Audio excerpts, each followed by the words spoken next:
नमस्ते मित्रांनो, लक्ष्मीच्या पावलांनी या मालिकेच्या होणाऱ्या 26 फेब्रुवारीच्या भागामध्ये आपल्याला असं पाहायला मिळणार आहे की इकडे संगीता ही कलाला भेटण्यासाठी आलेली असते आणि ती आरशामध्ये बघून हार घालते आणि त्यानंतर त्या क्षणी नेमका तिथे अद्वैत येतो आणि अद्वैत तिकडे संगीताच्या गळ्यामध्ये हार बघता क्षणी तिच्यावर चिडतो आणि म्हणतो, हा हार तुम्हाला कोणी दिला? तुम्ही आमच्या घरामध्ये चोरी केली ना?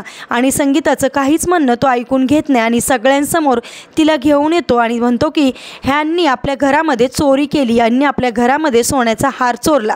आणि त्या क्षणी कलाला हे सगळं काही बोलणं सहन होत नाही. सगळेजण तिथे उपस्थित असतात आणि कला अद्वैतवर चिडते आणि म्हणते की कसलेही घाणेरडे आरोप मी खपवून घेणार नाही, माझ्या आईवर कसलेही घाणेरडे आरोप करायचे नाही.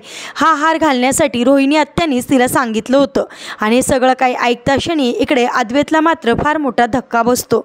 आता कशाप्रकारे कला रोहिणीचा खरा चेहरा अद्वैत समोर आणणार आणि अद्वैत कशाप्रकारे रोहिणीला चांगलाच धडा शिकवणार हे पाहणे सुद्धा इंटरेस्टिंग ठरणार आहे. असेच मालिकेच्या पुढील अपडेटसाठी तुम्ही आपल्या रंजक मराठी चॅनेलला नक्की सबस्क्राईब करा. थँक्यू.